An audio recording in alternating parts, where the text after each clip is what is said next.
Hello, and welcome to the Courtenay Turner podcast. My guest today is Dr. Stephen Hicks. He is a professor of philosophy at University of Rockford, Illinois.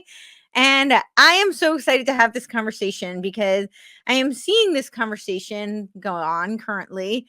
And I've talked quite a bit about this, but people seem to be arguing that classical liberalism is the problem and that it all stems from the Enlightenment. And I keep asking, which Enlightenment? And there were quite a few Enlightenment figures, and there were several different schools of thought from different countries. So I still haven't gotten an answer to that. However, my concern is really that I feel that there seems to be what looks like a possible op going on, and it's subversive, intended to, or at least the result would be to put the Constitution in jeopardy. And that is concerning to me. So I thought we would flesh out some of these concepts, some of the philosophical origins, and see where this goes. So I'm excited to have this conversation. How are you doing today, Dr. Hicks? Well, thanks for the invitation, Courtenay. Thank you so much for being here. Yeah, so Great I don't know if topic, by you've the way, been it's certainly timely. right. I feel like it is really timely. Mm. I keep saying I'm feeling like there's a kind of a second wave of a Enlightenment versus Counter-Enlightenment movement, like another iteration of and my concern is that this time it'll be kind of a very romantic, like the romantic era that came after, but it'll be under the umbrella of all of this social conservative type of fronts, and that will very much appeal. You'll have a kind of a very nice dialectic where, the left has been trying to subvert the Constitution for probably since it was drafted. And now it looks like they have this angle to work through the quote unquote right. I put it in quotes because I feel like in a lot of ways, that's kind of a dialectic that has been, created. Large, but the people who align on the right and the people who, they identify that way, it now looks like you haven't seen too much of an attempt to subvert on the right, except for maybe I think the Convention of States idea. Not to say that there is no merit to it, but I think that it would end up in a terrible disaster. And I see that come up every now and then, but it doesn't get too much traction. Whereas this, I'm seeing getting a lot of traction, and it's very concerning to me. So that's kind of the background for why I thought this was an important conversation. Right. No, very good preamble. The Enlightenment is still vigorous and still strong, and intellectually and culturally, but it has faced formidable adversaries broadly, what as you're calling the counter Enlightenment. So all of the major things intellectually and institutionally the Enlightenment stands for: the reason, scientific method, technology, kind of a progressive understanding of human potentiality, individual freedom in the economic sphere, democratic republican politics, and kind of an optimism about the future. All of that, as the Enlightenment project, has been under assault by its intellectual enemies. And sometimes the enemies are just against particular elements of that package, but often it's a more wholesale rejection of the Enlightenment. I think also, as you were saying partway through your remark, it's not only that the left and strong segments of the left that have been opposed to the Enlightenment. We are starting to see in the last 10 to 15 years significant elements of the right, and you're right to put those in quotation marks, that have more explicitly seen themselves as subverting the Enlightenment. That at least of the political document, the Constitution is a sham, or it needs to be subverted or replaced, and or sometimes that it's the philosophical thinking behind the Constitution that needs to be rejected. And so the big name Enlightenment philosophers, John Locke and others, come under attack. So I like to think of it in terms of political / cultural war that we're going on right now. There is kind of a modern Enlightenment liberal, using that not necessarily in the American journalistic sense, but genuinely concerned with liberties of the individual. That classical form of liberalism, that still is a robust enterprise in our culture. But there is the more postmodern left that attacks Mhm. it explicitly, and now a kind of conservative right Mhm. that also is attacking it. So it really is a three-way triangulation that's going on. Yeah, that's very well said. That's exactly what I'm seeing. And I do find it very concerning because I feel like it puts individual liberty in jeopardy. Yeah, And it's also very deceptive because I think that people get very caught up in the labels without really understanding what does it mean to be a conservative, a Republican, a Democrat, a yeah, liberal. When there's classical liberalism, there's post-liberalism, yeah, there's that's a right. yeah, there's All of the these, all of the these labels leftist are term, hard because, yeah, they are so abstract and general mhm, and contentious that they evolve in across the years, and yeah, sometimes people are playing rhetorical games, yes, and so who gets to define what terms is part of the rhetorical battle that feeds into the political battle. So it's always important to strive for the conceptual clarity and say, when I mhm, mean liberal, I mean actual people who are in favor of liberty, right? right, Or if I'm a conservative, here are the core values that I want to conserve, to get right, back to the root origins of the term. So, but you mentioned, yes, individual liberty, and that mhm, is the or the social and the political rubber meeting the road. yes, But what those require philosophically is that you believe in individuals, and that right, you and what both the postmodern left and segments of the right uh, quite explicitly will say is we don't believe in individuals. They will subordinate individuals either in terms of their agency. They'll say we are born in a certain cultural context and shaped by that cultural context. So you really are more of a vehicle for that mhm, cultural context and not an autonomous individual, right? Or they will subvert the individual at the value level and say, well, this whole idea of that, you have the right to your life and to do what you want with your life in pursuit of happiness. That's too selfish. That's too individualistic, and you should see yourself as a servant. You're here to serve something or other beyond yourself. And so when you play that out, you subordinate the individual in various ways. And the left and the right both do it in different ways. And then, mhm, of course, the other side of that is liberty. If you are going to have individual liberty, you have to believe in liberty and you have to have a good justification for liberty. And again, both the right that you are concerned about and the left that you're concerned about will explicitly attack the idea that we have any sort of liberty or agency, or that it is desirable to let people be free. Maybe we can't trust individuals because they're too sinful, and so they mhm, need constraints and they need fetters rather than freedom, right? Or they just aren't free agents in the first place. That we're all just constructed by various group memberships, and so it's a non-starter philosophically. So yes, the philosophical territory is deep and it's gaining traction from both directions right now.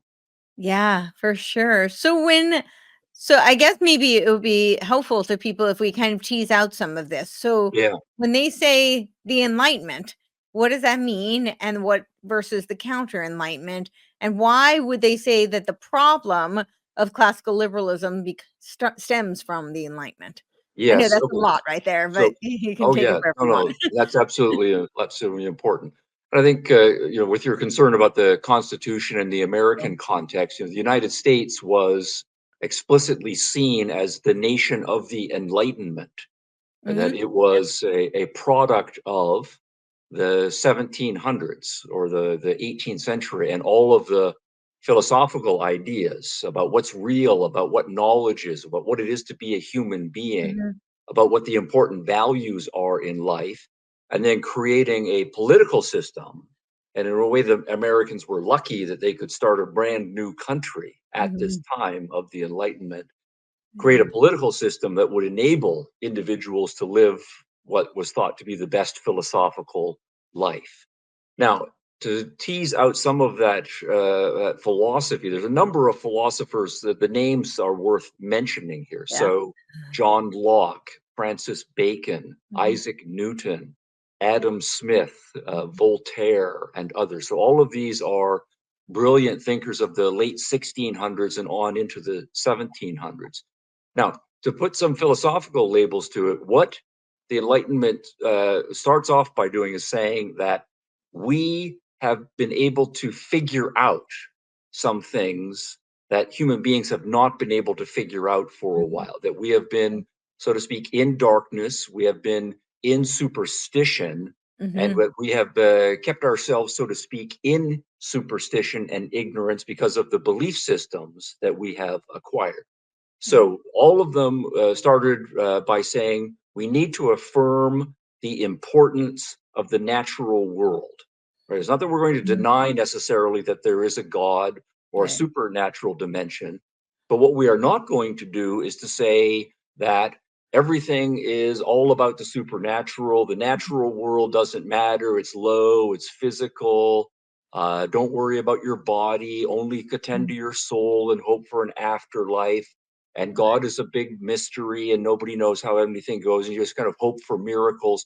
So that way of thinking about the world, the Enlightenment said, no, we're going to take the natural world seriously. Mhm. And we can figure it out. We can study it with our senses, Mhm. conceptualize, we can do reasoning and logic and mathematics. And we started to develop all of this in the 1600s. Mhm. So out of that, of course, we start to see the development of the sciences. We start Mhm. to see the developments of technology as people start to say, well, the way the world works isn't just magical and mysterious. It works a certain way, and so I should be able to take things apart and put things together in different ways to make things better. So all of Mhm. inventiveness and engineering starts to take place. But then also people are emboldened by this idea that we can think for ourselves. It's Mhm. important that we think for ourselves. There we have some of the great heroes: Pierre Locke, Benjamin Franklin, uh, Mhm. right? Heroes of the Enlightenment. And people should learn how to read and Mhm. think for themselves, and everybody should get an education, including girls for the first time in history, systematically. And then, Yeah. of course, once people start to get an education, then they want to read all sorts of things, and then we have different interpretations. So we start to argue with each other about everything, but that means we get smarter and better at Mhm. argumentation. Mhm. And so there's this upward spiral of we're taking the natural world seriously. We can do science. We can do Mhm. technology. Everybody can become literate. And then the idea that people can start to become self-governing, because if people are smart and educated enough, they can take charge of their own lives. They Right. don't need someone to tell them what to do in their lives. And so the idea of political authority and religious authority starts to get attacked. Who are you to tell me what I should believe? Right? Right. Well, if you give me a good argument, I will change my mind, but going to think for myself. So there was a decline of, the king knows best, or your feudal lord knows best, or Mhm. that your priest knows best. And all of that then gets leveled, so to speak, to the average person should be put in charge of their own life. And so Mhm. I will become a self governing person economically. And then you start to see the beginnings of free markets. I should be able to own my own land, start my own business, manage my own money, decide whom I'm going to trade with. To the extent that women then started also in the 1700s asserting themselves more, being educated. Yeah, well, maybe women should be able to, handle their own money and get an education and so forth, and maybe even get the vote. So you start to see the Mhm. beginnings of modern feminism. And what about slaves? Right? Nobody really had a problem with slavery prior to the 1600s and the 1700s. Well, they're human beings, and Right. human beings, have the potential for rationality and becoming self-governing.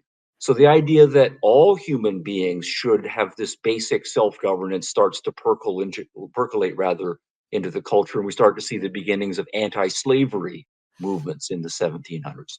So all of this, if you start to put it together, we have the rise of reasoning, the rise of individual thinking, the development of the sciences, of technology, of the idea of people being free agents in their economic life. And so the beginnings of free market capitalism, the idea that women and even slaves should have equal liberties with men. All of that comes together in the 1700s.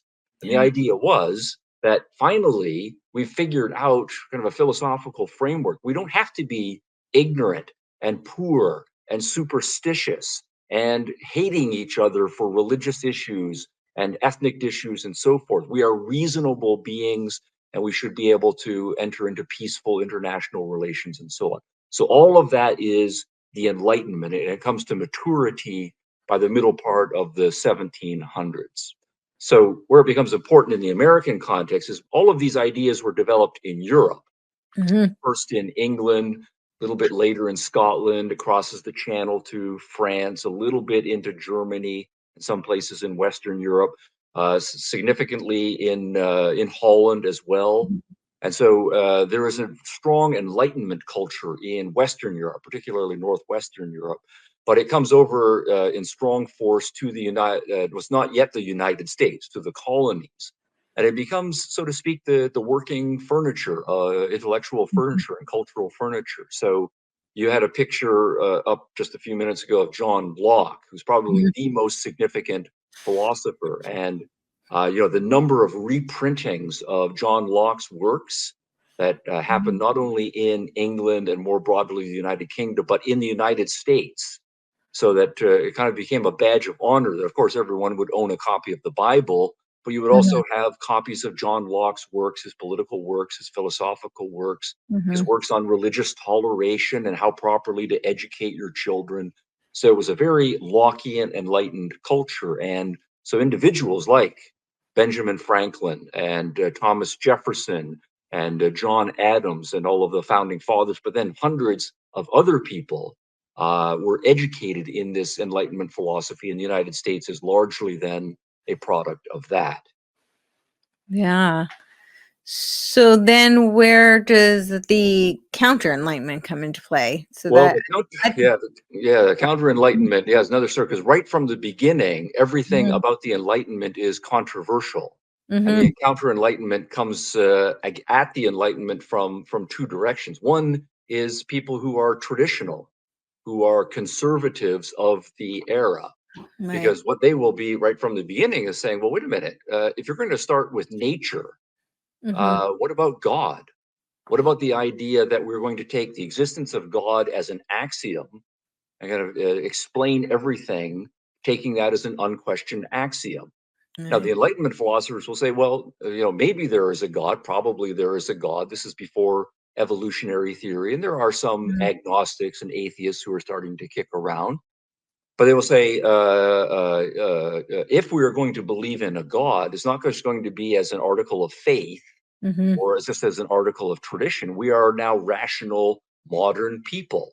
We should be able to prove the existence of God, and we will believe in the existence of God to the extent that it is provable. And that becomes an important move. But then people who are traditional in their religion, that makes them very uncomfortable, because many of the traditions want to say you should not be questioning higher authority. And to the extent that you start questioning higher authority, there's a possibility that you will come to disbelieve. Maybe you'll think the arguments don't really work that well, and you'll become an agnostic, or even worse, an atheist. And if you become that, then the whole traditional shebang. So from the beginning, the idea was controversial philosophically about whether we should start from nature and maybe work our way up to the believing in the existence of a supernatural, or if we should start from the supernatural and only explain everything as derivative from the supernatural. But then also this issue of reason and rationality. Do we really want to say that people are rational and we want everybody to think for himself and then increasingly for herself? Because when you look at a lot of people, they're kind of stupid, right? And these issues are really hard. And if we just tell everybody to think up for themselves, people are going to start believing all sorts of weird things. And society is going to be arguing with it all amongst themselves all the time. We'll have social discord. So isn't it better if we have one uniform, basic religious philosophy that everybody agrees upon? And we don't have to tell people that you have to do all this philosophy and theology and all of this hard work and figure out stuff for yourself. It's going to make things a whole lot easier for most people who really aren't up to it, we think. And also it's going to mean social harmony. But also there was another big issue. If you start saying, well, from the traditionalist perspective, it's not only that you're starting from nature and not starting from God, that you're starting from reason and possibly challenging faith, but you're being very individualistic. You're telling people you can be free and do whatever you want in your life and pursue your happiness. You're telling women this, and you're telling the slaves, and maybe the slaves will get uppity, and the women are going to start getting uppity. And you're starting to talk about a social revolution, and people won't know their place. They won't know their duties. They will start to think that they get to make up their own moral rules instead of following these absolute moral rules that have been laid down since the beginning of time. And that's also going to cause social discord. So there was immediately very strong pushback from what we would now just think of as traditional conservatives against every element of the Enlightenment. And of course, the ones who were most politically connected to the feudal hierarchy, to the religious hierarchies, they were the ones who were the most anti-Enlightenment right from the beginning. Now, that sort of anti-Enlightenment or counter-Enlightenment becomes more vigorous, and its fortunes wax and wane over the course of the next 2 centuries. But it's that tradition that we're starting to see its reassert itself in some forms of conservatism now, where they will go back and say, well, if you're an Enlightenment person, then that means you believe in reason, and that criticizes faith. Or that means you're an atheist, and if you're an atheist, there's no way you can be moral. And if you're not moral, then we're just going to have anarchy, and the whole shebang is going to fall apart. So you see those arguments still with us 250 years later. Now, it's also the case, though, that there was another anti-Enlightenment that was not traditionalist, was not conservative, and it wasn't even religious in the old-fashioned sense, but it was opposed to the direction that it saw the Enlightenment as going. And so it is modern in many respects, but it wants to take modernity in a very different way from the pro-reason, pro-individual, pro-liberalism Enlightenment direction. And here, probably the most important name is Jean-Jacques Rousseau, another French-speaking. He was born in Switzerland, born in Geneva, but he spent much of his career in France. And he was modern enough to say that we can't, now that we're into the modern world, the cat is out of the bag, so to speak. So by the time we get to the middle part of the 1700s, there's no way we're going to go back to old-fashioned feudalism. There's too much exploration, there's too much science, there's too much new art, there's too much people thinking they can do whatever they want with their life.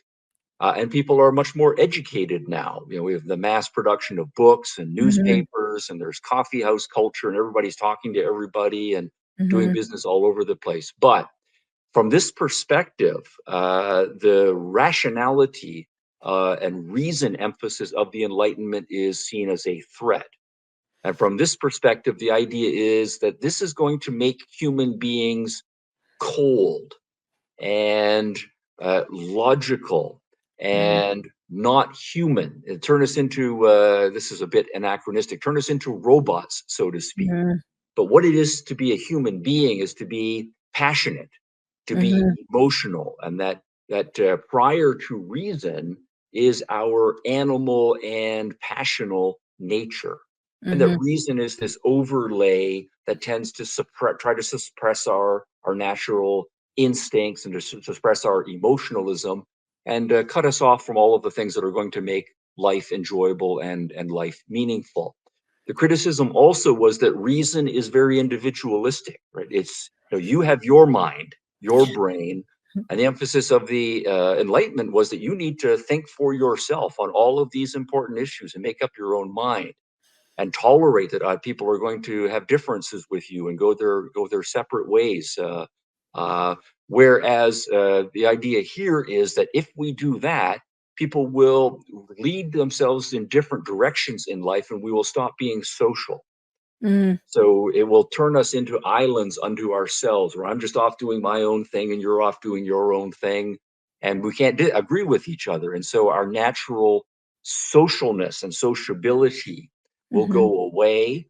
And rather than staying with our family, staying with our tribe, staying with our nation, and subordinating our individual judgments for the good of the tribe, for the good of the nation, all of that will go away. So in the case of Rousseau, we have this idea that we are naturally communal, or naturally much more collective, Mhm. and we're naturally much more emotionalist and passional rather than rational and individualistic.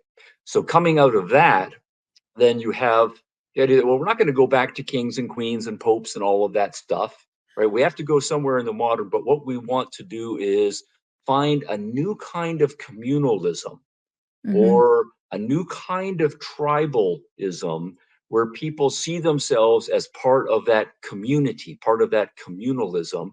And there's a governmental structure that makes everybody stay together. Mhm. And people are subordinating their individuality for the good of that community and working for the good of that community. Now, in the case of Rousseau, he also then believed that since we are in the modern world and people have become more rational and individualistic, the state is going to have a lot more power than the classical liberals want, because too many people are going to want to go their own way and not follow what is good for the community as a whole. So he's becomes a kind of authoritarian communalist. He Mhm. also believes, on the basis of his feelings and his passions, that there is some sort of God and that religion is important for the maintenance of the community. So Mhm. he's very much opposed to this idea of thinking too hard about religious issues, because he thinks that Mhm. leads people to be skeptical and atheistic. And he's also then very opposed to the idea of the separation of church and state, right? And so in the American context, where Mhm. the First Amendment, first clause, freedom Mhm. of religion to do your own thing, he Yeah. believes there needs to be a single religion that all of the community buys into, and that the state should be in charge of that religion and making sure that everybody is on board with that one religion. Now, it's not necessarily going to be old-fashioned Christianity or old-fashioned Judaism or anything like that. He does want to modify it and modernize the religion to some extent, but nonetheless, it's going to be an integration of church and state managed by the government to keep everybody's passions or organized in the right direction for the common good. And so this is very much anti-Enlightenment, right? But it's not traditional conservatism. And this Mhm. is another movement that has now, for over 200 years, also had strong currency in the Western cultural dynamic. I would also want to say it's that more Rousseauian version that I've just outlined now that I think is supplanting to a significant extent Marxism. Mhm. We haven't talked yet about Marxism, but Marxism, there's another story that needs to be told there. That's also of the left. Is also part of the modern project, but it's run into troubles in various ways, and significant numbers of people on the left are kind of breaking away from that form of left anti-Enlightenment politics and moving in a more Rousseau kind of direction. Yeah, absolutely. Well, there's a lot there. Yeah. One of the things, yeah, I was thinking when you were talking about the nature versus, more abstract, supernatural, and that seems to be kind of the age-old debate. That was kind of the Plato Aristotle Oh uh, yeah. right dichotomy as well. And this is a total tangent, but I'm seeing a lot of this too, where it's again everything just becomes politicized. So the quote unquote right worships Aristotle. I mean, there's always outliers, but this is kind of the narrative that I think we're being sold. And Aristotle is like the he's the great figure, that the idol, if you will, for the right. And Plato is supposedly the father of the left and the father of communism, and that we should demonize him. But I mean, when you look at it, I think it's a lot more nuanced than that, Oh, and when absolutely. Yeah, I think Plato can take a right or a left form. Aristotle also can take a right or a left form. Uh, yeah. Well, and in terms of what you're talking about with when you nature, politicize it, as you yeah. started to say, yeah. But Oh, you're right that there is the first part of what you were saying there is that Aristotle is much more of a nature science friendly philosophy, and Plato is much empiricism. more of a higher reality, supernatural forms Yeah. friendly philosophy. And it is one of the amazing things about the Greeks. I know we don't want to talk about the Yeah. Greeks, though, is that all of these very Maybe we'll table sophisticated, that for another time. But yeah, yeah, all continue. these very sophisticated philosophical alternatives and dozens of sub schools were developed by them. And in many respects, we are recapitulating that in the modern world. Yeah, I feel like we very much are. Maybe in a future time we could revisit that, because I think that that's another conversation that is very much Yeah. resurfacing today. I'm very much seeing that. So, where does classical liberalism arise as a result of all of this? Because that's very much, it seems like, comes out of the Enlightenment, but that's very Yeah, much a absolutely. Yeah. target right Well, now. we call it classical liberalism now, just because liberalism has Mhm. several centuries behind it, and it's evolved in various forms. Sure. And in the modern world, the different countries around the world, so it's taken different forms in Europe, in post-communist Eastern Europe, in Britain, where it began, in the United States, Canada, Australia, and so on. So there are the contemporary liberalisms that have evolved away in many respects from classical liberalism. So starting in the 20th century, we had to start adding adjectives to Mhm. parse out all of the different types of liberalism. And the same thing has happened, of course, with conservatism. So we'll talk about religious conservatism and traditional conservatism and neoconservatism and paleoconservatism and so on. So Yeah. all of those adjectives start doing a lot of work when you start with a kind of a generic big tent, and you want to then talk about all of the substrands that are in the tent. But yes, Yeah. what we now call classical liberalism is definitely a product of the Enlightenment. And so the idea there was politically, if you are going to do two things, so we'll say the United States, for example, is a democratic republic. So it's Mhm. basically a republic, but it has a strong set of modifications built into Mhm. it that are democratic. Yeah. And both of those require a certain understanding of the human condition. So the Republican side wants to do two things. It will say, for example, that we should have a constitution. And in the constitution, we are enumerating rights that individuals have Mhm. and powers that governments have. And we're Mhm. defining these very carefully and in nuance and so on. So all of that means a very rational, logical mindset that Mhm. we are doing. It's not just traditions that have come down to us from the ages and we don't know where they begin, but we accept them because there are traditions. And we are defining rights and powers in the Constitution. And that's a very modern way to think about doing politics. But Yeah. what's also built into those, if you take the rights are rights of individuals. You have an absolute or an inalienable right to your life. It is yours. You have a right to your liberty, to your property. And we have to define all of the different kinds of property and where the yours begin and ends and where mine begins and ends and so forth. And the pursuit of your happiness. So all of this is a very individualistic project, which is to say, Mhm. philosophically, you take individuals very seriously. They have these fundamental natural rights. And you might, of course, tie that into religion and say that it's because every soul is sacred. Mhm. But nonetheless, you're building in a strong respect for the individual, and that these rights can be defined. At the same time, On the Republican side, you're saying power is dangerous. Power is necessary to get certain things done, but we have learned from history. We've studied history as a big scientific laboratory of all of these kinds of ways human beings can live. Some of them work, some of them don't work. And we are going to then divvy up the powers and put them in tension with each other, kind of like a machine, an engineering project. And again, this is a very modern way, right, of thinking about politics, so that stuff gets done, good stuff gets done, but also not too much bad stuff also doesn't get done. And all of that's on the Republican side. But that then requires that you're taking individuals very seriously, and you have a kind of scientific and technological understanding of how you're going to do politics. And that's very Enlightenment.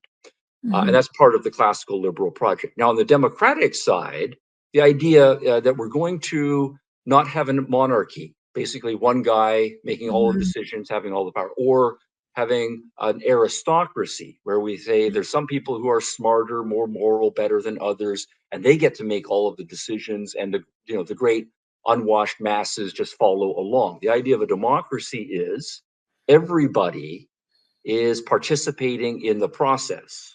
And we expect and encourage everyone to participate in the process.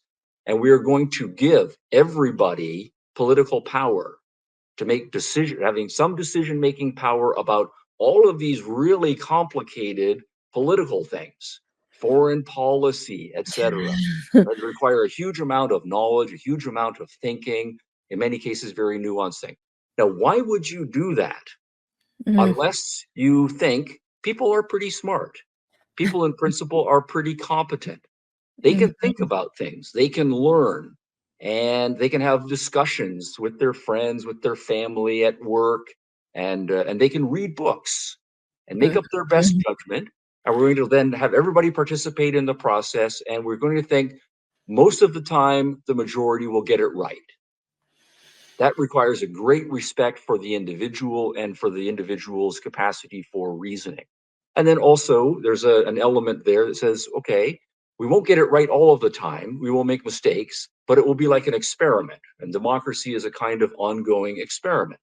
So we will elect these guys, and sometimes we will say, what was I thinking? And this guy is a disaster. But we will then 4 years later say, let's try again. We will vote, we will learn from our mistakes and vote those guys out and try somebody else the next time. Or we will try a certain law and see how it works out. And we will test it in the courts. We will test it in reality. We will evaluate the results. And most people can do this. And then we will have then this ongoing self-correcting political process that's very analogous to an ongoing scientific experiment. Again, respect for the individual, respect for reason. So both on the democracy side and on the Republican side, this is very much an Enlightenment way of doing politics. So this is liberalism. Individuals should be free to think, free to experiment, free to run their own lives as they see fit in all areas: scientific, religious, business, whom they're going to marry, and so forth. We will have a free society of rational, self-governing individuals. That's the classical liberal package. Right. Right. So I guess, but before we get into a little bit of a kind of bring it to today and how this all feeds into what's going on right now, some of I kind of put them in the counter-enlightenment category, but I haven't heard you mention would be, and then the other component too, which is related to these people, would be the secret society element. But I'm thinking of people like Kant and Hegel, right? I would classify them kind of in a more counter-enlightenment, but they were of the similar time period. Yes, Where would you Kant. Yeah, Kant more controversially. I categorize him fundamentally as counter-enlightenment, Yeah, that's and what I'm yeah. people give me a lot of grief for that. And so there's a lively argument that needs to be made there, and it's an argument that should be made. At the same time, there are some classical liberal elements in Kant. On my view, it's his more fundamental underlying philosophy that subverts everything else. Yes. Yeah. Hegel, though, more clearly and obviously is a counter-enlightenment figure. He Yeah. is an absolutist in his politics. He believes that history is God's plan working its way out in the world, except God is in an act of self-discovery as he's kind of working his way out in the world. And so it's a modernized religious view Hmm. that God is going to come to a kind of complete self-realization when history ends, but that along the way, God uses great figures like Hmm. Alexander the Great and Julius Caesar and Napoleon Bonaparte. And Hmm. these guys are terrible dictators and tyrants, and they're killing thousands and thousands of people. But that's Right. okay, Hegel says, because they're doing God's work and they are bringing Mm. civilization to the next stage of development. And the fact that tens of thousands or even millions of innocent people get slaughtered. Hegel has this slaughter bench of history Yeah. phrase, and he says that's fine, right? So there's no, there's no, Just break a few eggs and make an omelet kind of theory. Yeah. yeah, that's right. But on steroids, even though Hegel didn't have steroids right, Right. at the time. And so, yes, all of the strongly nationalistic and collectivist authoritarian movements that are Yeah. going to rise up in the 1800s, Hmm. most particularly in Germany, and then, but certainly in Eastern Europe, a lot of that is coming out of Hegel, obviously, uh, Kant less obviously, but I Hmm. will still make that argument. I Yeah. think it's not an accident that in the next generation you have Karl Marx, Yeah. who is another person who says, "What are you talking about? Freedom and liberties and individuals and capitalism and so on. We need to smash the whole system and through violent revolution have a dictatorship of the proletariat." Another Hmm. very violent anti-Enlightenment philosophy, and another German thinker. And then in the Yep. next generation, Friedrich Nietzsche, another explicitly power politics. And then, the overmen can do basically what they want in order to create the great new vision in the future. Now, this is Will to all just, power. very potted history, and we're talking about a whole century, but Sure. Kant died in 1804. Then Hegel in the early part of the 1800s, another Mhm. German thinker. Marx in the middle part of the 1800s, another German thinker. Nietzsche at the end of the 1800s, another German thinker. And these are the best Mhm. philosophers in the world. I put Heidegger in there too.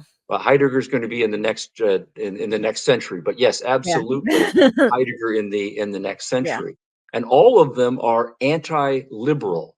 Yeah. Again, with some caveats with respect to Kant, but Hegel, very authoritarian anti-liberal. Marx, violent revolution anti-liberal. Nietzsche goes out of his way to tell you how anti-liberal he is, and then Heidegger just hates liberalism in all forms. And Yeah.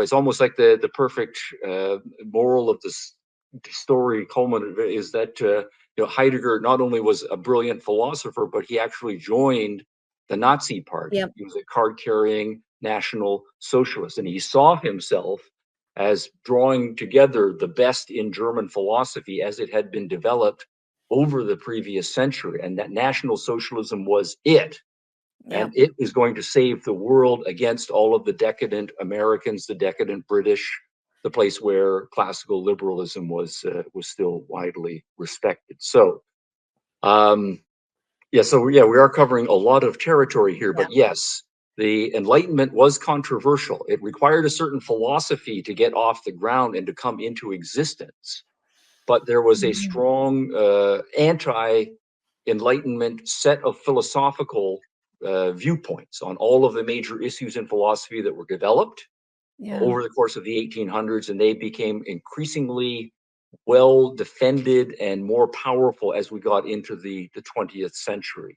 Now, in part, then we can say this is partly why we have the lineup of nations that we do Mhm. when it comes to war in the 20th century. I don't think it's accidental that in World War One, it's the British and the French and the Canadians and the Americans and the Australians and the New Zealanders and they're allied with each other because they are all classically liberal nations. And they are against the Germans and the Turks, who are at that point authoritarian and imperialistic in an overt fashion. And in World War II, it's the Germans and now the Italians who've gone fascist. And then they are initially allied with the Soviet Union for the first 2.5 years of the war. So all of these collectivistic, anti-liberal, authoritarian societies against, again, the British, the French, the Canadians, the Americans, the Australians, New Zealanders. I should emphasize India also as still part of the British colonial enterprise.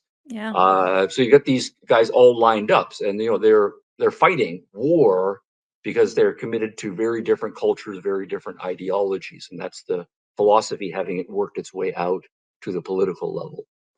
Yeah. No, absolutely. So if we were to bring today, the other element that I was Yeah, putting under that umbrella with the counter-enlightenment, and I do think this is where some of this might bring us up to. I know it's a big span, but bring us up yeah. to today. Well, we Um, do. Yeah, the secret societies, because that's what I hear a lot, like even people like Ben Franklin, well, he was a Mason, of course, so and we could go through the list, but that's often when I hear people even criticizing the Constitution and using that as their justification. Well, it was born out of the Enlightenment. It was they were all a bunch of Freemasons, and so mm, that's their critique, which I mean, obviously, well, personally, I think it's very flawed because it has no nuance. It's kind of like a broad brush stroke. Well, this hmm is why you should just overturn a whole system, and then what are you going to overturn it to? mm, And I hear different arguments on, again, the proverbial left and right, but they have different approaches to how they will address it, but either one doesn't seem to have much clarity around it. On the yeah, left, it seems to be just this, perennial revolution, and on the right, without any real solution. And on the right, what I'm hearing currently seems to veer towards more of like a theocratic type of solution. hmm Maybe some of the term might be like a Christian nationalist type of a state, yeah, but even then, it's like which Christian? I'm still confused. Like sure. who they can't seem to decide amongst themselves, like what the you know core presuppositions are and the theological premises. So how are they going to Oh, no, decide? in a short form, that makes sense. The left that's most prominent right now, the postmodern left, it does not offer positive solutions. Mhm. Part of their package is everything has been exploded. There are no truths. There are no rights. There are no absolutes. It really just is ongoing group warfare, Yep. and we can't predict where that's going to go. And we can't certainly uphold our ideals as some sort of universal absolute ideals because we don't believe in universal absolute Right. ideals anymore. And then the right, at least the kind of right that you're talking about, then sort of say, well, we tried the Enlightenment and it failed, right? And or we think the Enlightenment led to the postmodern nihilist left, Mhm. and so the only thing we can do is go back to some sort of old time religion. And then that just is to say we will go back to all of the debates over what the proper old time religion should be, Right. as you're alluding to. On the point about secret societies, Mhm. yeah, I give much traction to that. It was some of the founders, of course, were members of secret societies, and there's a long history of secret societies in any culture, particularly one that is at all authoritarian and repressive. People Right. carve out societies that have to go underground in order to help each other out and protect themselves in various ways. And some of those carry on into the modern world. But I think the more striking thing about the modern world and the Enlightenment is how unsecret it was. Everything was public and debated in the British coffee houses and debated in the salons, and the French Enlightenment Encyclopedia Project is an Yeah. amazing, ambitious effort to collect and have articles written in French on Yeah. everything that human beings knew and make them widely available. So not only intellectuals can read them, but workers can read them. Mhm. And they will then have debates about politics and religion, as well as the articles will include how to make an iron forge and how to make a water wheel. So it's all of Mhm. the practical and the theoretical knowledge. But the expectation was, common working people, farmers and people who work with their hands and so on, they also will be getting this education and learning about everything. And Yeah. in the American context, the number of books that were owned and printed, and then even more so, the number of pamphlets and newspapers that were floating around in colonial America, and the regular debates in the taverns and over the dinner Mhm. table and so forth. There was no secrecy about Right. very little secrecy about what the new agenda was and what was going to happen. And that, of course, is part and parcel of the confidence of the movement that everybody, not only the elites, but also people who are not traditionally part of the elites, can be part of the process. And we really want to have an enlightened, self-governing citizenry. And so that process of open discussion and ongoing education, everybody was taking it seriously. I think that's a really interesting point, and it's so relevant today because I think that's part of why we're seeing a resurgence of this similar type of debate and discussion, because I think the internet has Oh yeah. created a lot of that very similar what the printing press did for them, Yeah, right? that's right. Yep, absolutely. Yeah, not only the printing press, but then by the time you get into the 1700s, it is the era of the Industrial Yep, Revolution, which means totally. the mass production of paper, and then Yeah. also you start hooking engines up to the printing press, and so it's not just Mhm. hand pressing anymore. So cost of paper goes down, cost of so everything, newspapers, books becomes very cheap. And then, as you Mhm. were saying right now, we've just gone through another communications revolution. Mhm. Everybody has 15 opinions before breakfast on the internet. And It's true. yeah, so we're in the new era again. Yeah, once again. So why do people say that the Enlightenment, and then as is downstream from that, classical liberalism is the problem with?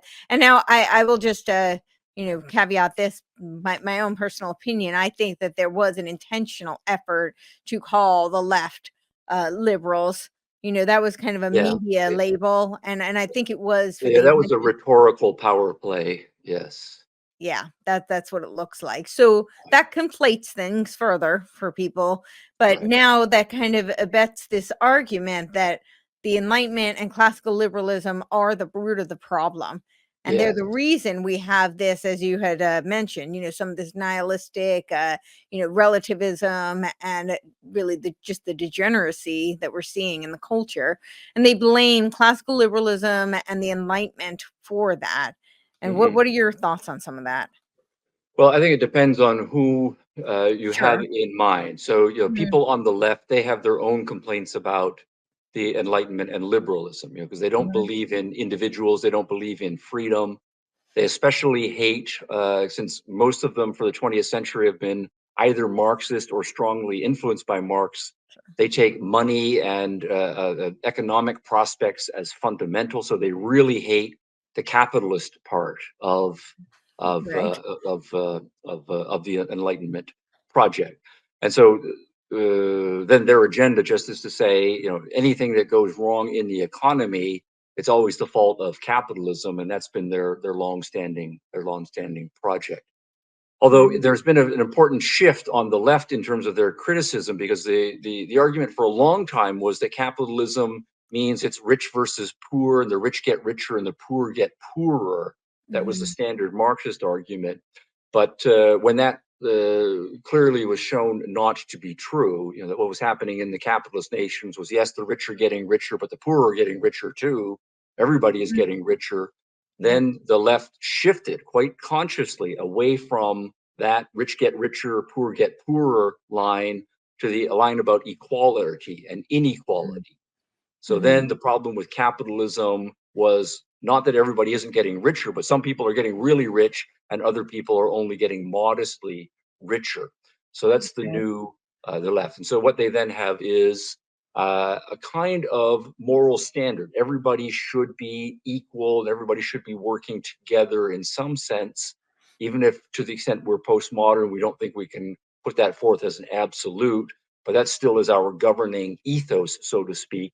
And Mm-hmm. so everything that they will see coming out of the Enlightenment works against that egalitarian communal vision. Mm-hmm. The science means whoever's smarter is going to start the new businesses and become richer faster than everybody else. The trickle down won't happen for a generation or two later. And so that is against inequality, or that's against equality rather, or all of the new technologies. Some people get all the new toys right away, others have to wait.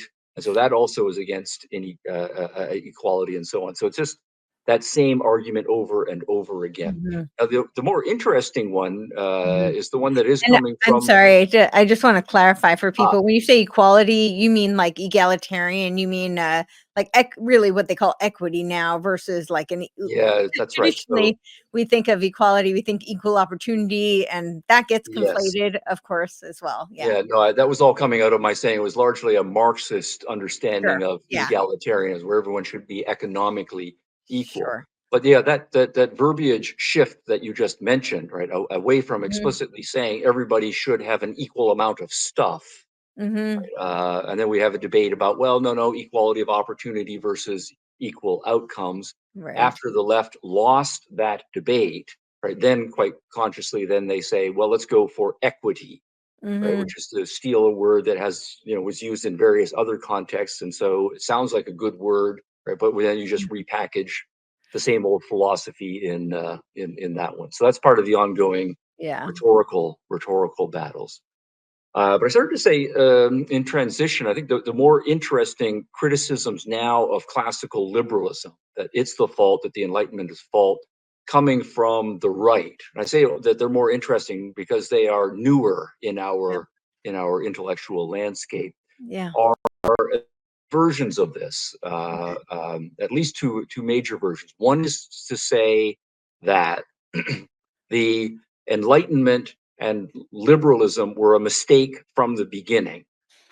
Mm-hmm. And what we now see 2.5 centuries later is, if you take Enlightenment philosophy seriously and you change all of society's institutions over the course of many generations, Mm-hmm. what you end up with is, people who don't know if they're boys or girls, right? Mm-hmm. Or if 2 + 2 = 5 or 4, right? Or, there's your truth versus my truth.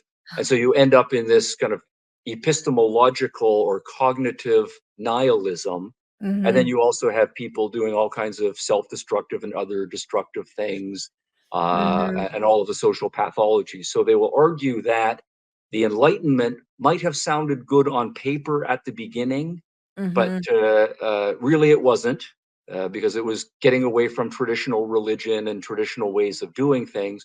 But now finally we are seeing 2 centuries later that when the rubber meets the road, it's all going to be wrong. So from that perspective, what we need to do then Mm-hmm. is say all of the philosophers of the Enlightenment were wrong. So we have to be anti John Locke and explicitly attack him, anti Adam Smith, anti Voltaire.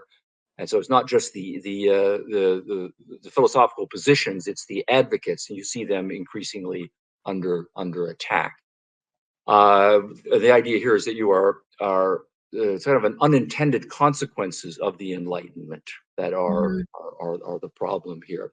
There is another form, though, of the conservatism that's coming back, which is to say that some things came out of the Enlightenment are good, and we Mm-hmm. will make our peace with those. So we're not going to say, we have to go back to the days when there was slavery, right? Mm-hmm.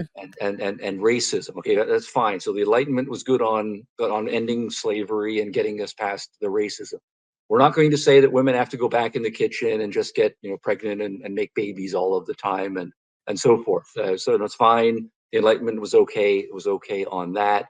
But on other things, we're going to say the Enlightenment went too far. Yeah, that it's too much committed to reason, and there should be some element of universal faith that is maintained dogmatically.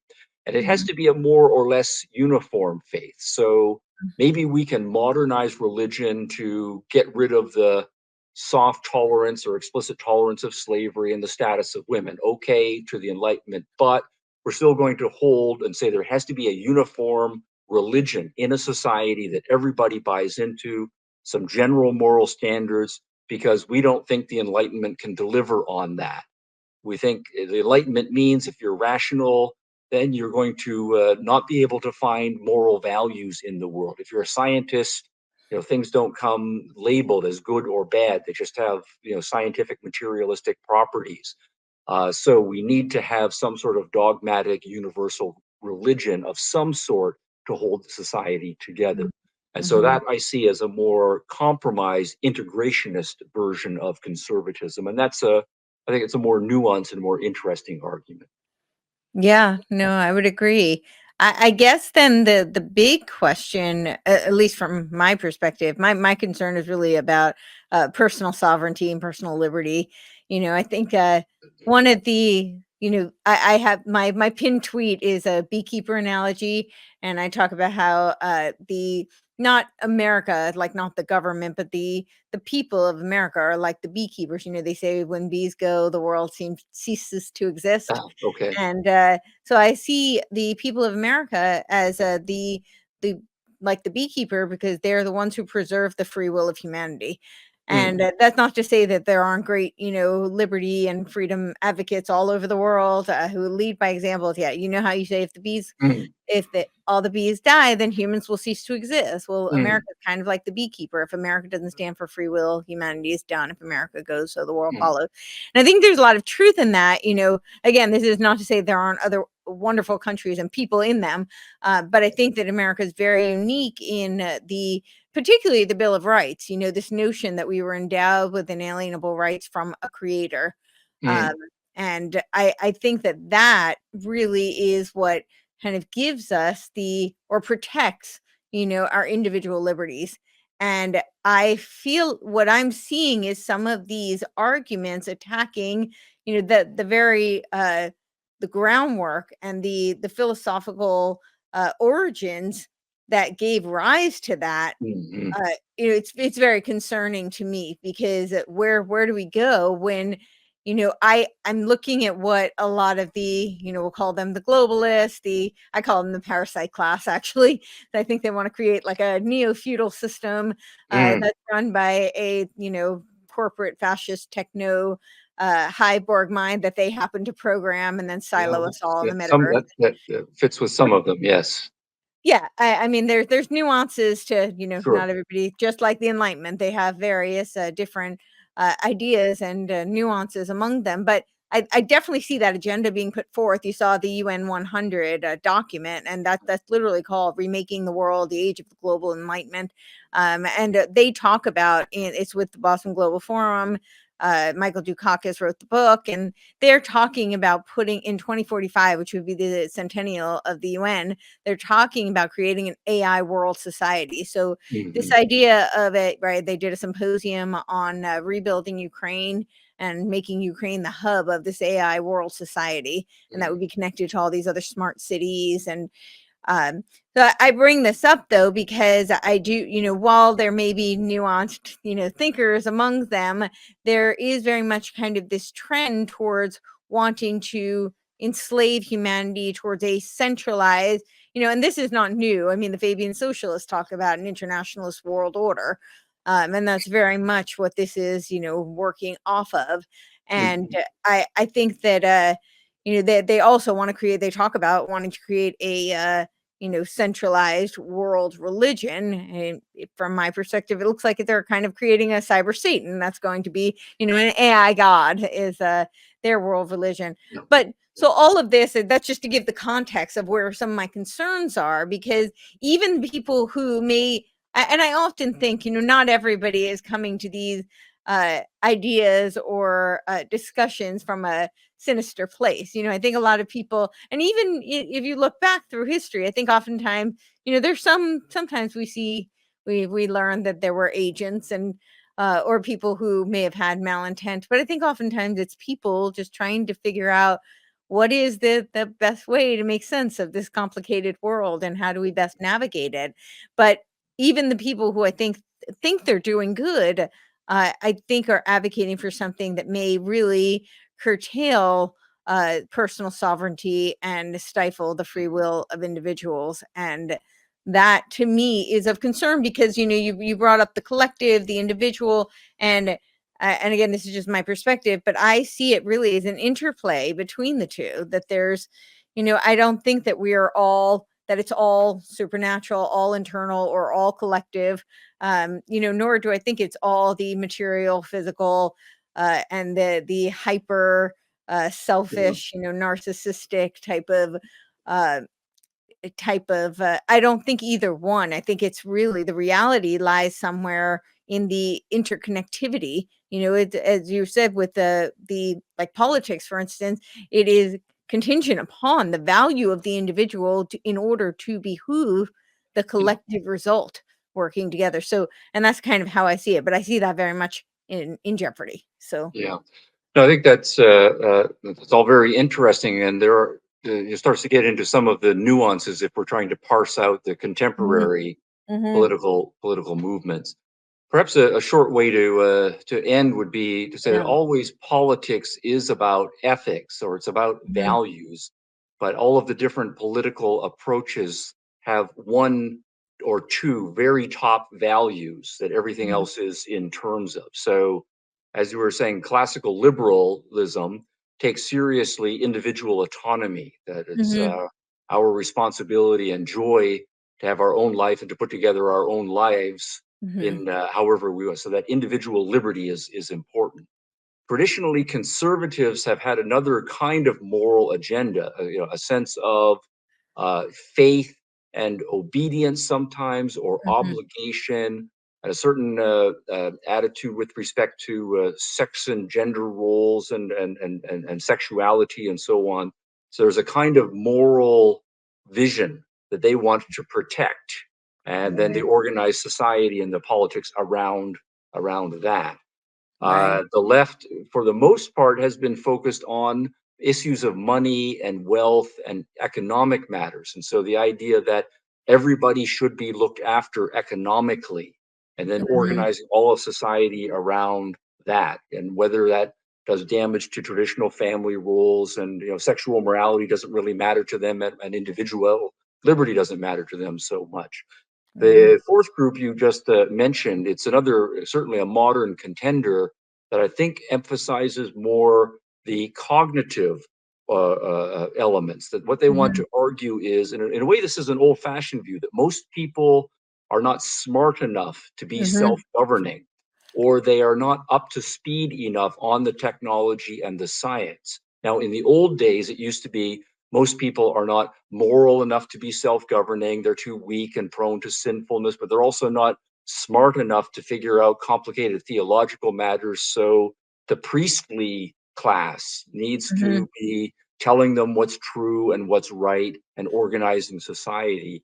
That what we are seeing is that same psychology applied to the modern world, that most people are not smart enough to do science and technology, but we in the elite, right? mhm, We are up to speed on all of the science and the technology, and we are smart enough to know what's best for everybody. So right, the masses, so to speak, should be brought under our control. So, but that's a different value set. That's a more paternalistic value mhm. set that's put to the fore.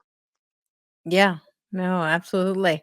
Well, I know we're running up on the time, and I Yes, is it yes. so I'll wrap it up. I don't know if you have any closing things you want to say, maybe any suggestions. I don't know. How do we?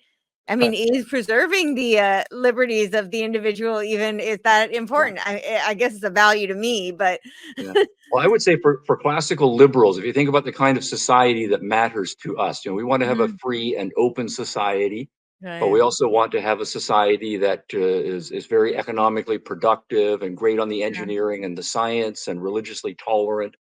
And so there's it's a big, huge, open society that puts a lot yeah, of responsibility. It's hopefully happy responsibility on each and every one of us to do right, our part.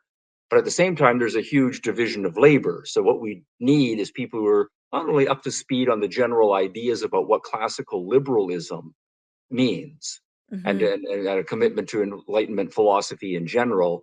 But not everybody's going to become a philosopher, right? Right. But what we do need is people who are good at the engineering, and they then are able to talk the technical arguments from a classical liberal perspective, who are good at the science, who are good at the economics. So they have their area in the overall division of labor culturally, everything that goes into making society work. I am expert at this: Mhm. medicine, engineering, art, science, education, whatever it is. And I can bring that narrow expert specialization to bear, integrated with my Enlightenment classical liberalism. So what I would say is to people, in one sense, it sounds overwhelming. It sounds like you have to know everything. Well, Mhm. no, you do need to be generally educated, so work on that. But at the same time, just whatever you are interested in, whatever you're passionate at, whatever you're good at, be really good at that. Become world class at that, and then just work in that area. Yeah, well, I like that. And then again, we have the individual interconnecting and the Yeah. interplay that's benefiting the collective. I would say that education is a whole nother Well, problem, yes. but yeah. So, in terms of people being educated enough, but maybe we can have more autodidacts and take ownership. Yeah, that will For be sure. so. Well, thank you so much. I really appreciate this. And All I right. think this Yeah, we was covered a lot of ground, but yeah, really good questions, and yeah, as you pointed out, very timely. So this is in a way ancient history, but also cutting edge journalism. Yeah, I do feel that way. That was a great way to word it, but that's how it feels right now. So, yeah. Well, thank you. And yeah, if you wanted to come back and do a conversation another time about Plato and Aristotle, I think that would be. I Yeah. think it's Well, also very relevant. okay, Strangely enough. So, let's talk. all righty. Well, All right, thank bye you. for now.